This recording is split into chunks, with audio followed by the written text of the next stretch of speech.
നാളെ സ്കൂൾ വർക്കാണല്ലേ, അപ്പോൾ നമുക്കൊരു ജൂൺ സ്കൂൾ ജേർണൽ ചെയ്താലോ? എന്തായാലും സ്കൂൾ തുറന്നു കഴിഞ്ഞാൽ ക്രിയേറ്റീവായിട്ട് എന്തെങ്കിലുമൊക്കെ. അപ്പോൾ എന്തായാലും നിങ്ങൾക്ക് യൂസ്ഫുൾ ആയിട്ടുള്ള വീഡിയോസ് ആയിരിക്കും ഇനി വരാൻ പോകുന്നത്. ഞാൻ ആദ്യമായിട്ടാണ് ജേർണൽ ചെയ്യുന്നത്, അതിൻ്റേതായിട്ടുള്ള കുറച്ച് കുറവുകളൊക്കെ കാണും. അപ്പോൾ എന്തായാലും അതൊക്കെ ഒന്ന് കമൻറ്റിൽ പറഞ്ഞേക്കാം. And like the video. എന്തായാലും ഞാനൊരു ഓറഞ്ച് ആൻഡ് യെല്ലോ തീമിലാണ് ഇത് ചെയ്യാമെന്ന് വിചാരിച്ചത്. ആൻഡ് ഓഫ് കോഴ്സ് ഹേർട്സ് ഉണ്ടാവും അതിൽ. പിന്നെ ഇപ്പോൾ ഞാനൊരു കാലണ്ടർ വരച്ചു കൊടുക്കുന്നുണ്ട്. അതിൻ്റെ അടിയിൽ തന്നെ നോട്ട്സിന് വേണ്ടിയിട്ട് കുറച്ച് സ്ഥലവും ഇടുന്നുണ്ട്. നോട്ട്സ് എന്ന് പറയുമ്പോഴത്തേക്ക് ഇപ്പോൾ എന്ത് വേണമെങ്കിലും നമുക്ക് അതിൽ എഴുതി വെക്കാം. ഇതിന് പിന്നെ പ്രത്യേകിച്ച് ജേർണലിംഗ് എന്നൊന്നും പറയാൻ പറ്റില്ല. ഞാനൊരു ഫ്രണ്ട് പേജ് ജേർണലിൽ നിന്ന് അങ്ങ് പറയാം. അതിന് തൊട്ട് താഴെ ഗോൾസിന് കുറച്ച് സ്പേസ് വിട്ടിട്ടുണ്ട്.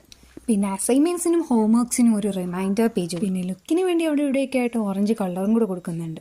പിന്നെ കുറച്ചുകൂടെ ഭംഗിക്ക് വേണ്ടി സൈഡിലൊക്കെ ഇതുപോലെ വരച്ചു കൊടുക്കുന്നുണ്ട്. കുറച്ചുകൂടെ ഭംഗിക്ക് വേണ്ടി അതിനെ ഒരു ഫ്ലവേഴ്സ് പോലെയൊക്കെ ആക്കിയിട്ടുണ്ട്. ആൻഡ് ബ്ലാക്ക് കളേഴ്സ് വെച്ചിട്ട് ഒരു ഔട്ട്ലൈൻ കൂടെ കൊടുത്തു. പിന്നീട് ഒരു ഭംഗിക്ക് വേണ്ടി കാക്ടസ് കൂടി സൈഡിൽ കൊടുത്തിട്ടുണ്ട്. ആൻഡ് അതിന് ഗ്രീനും യെല്ലോയും കളർ കൊടുക്കുന്നുണ്ട്. പിന്നെ യെല്ലോ കളറും കൂടെ വെച്ചിട്ട് കുറച്ച് ഔട്ട്ലൈൻസും കൂടെ കൊടുക്കുന്നുണ്ട്. ഇനി ചെറിയ ചെറിയ കാര്യങ്ങൾ ഈ ജൂൺ ഫ്രണ്ട് പേജ് ജേർണലിൽ എഴുതി വെക്കാം. അപ്പോൾ thank you for watching. Support my channel.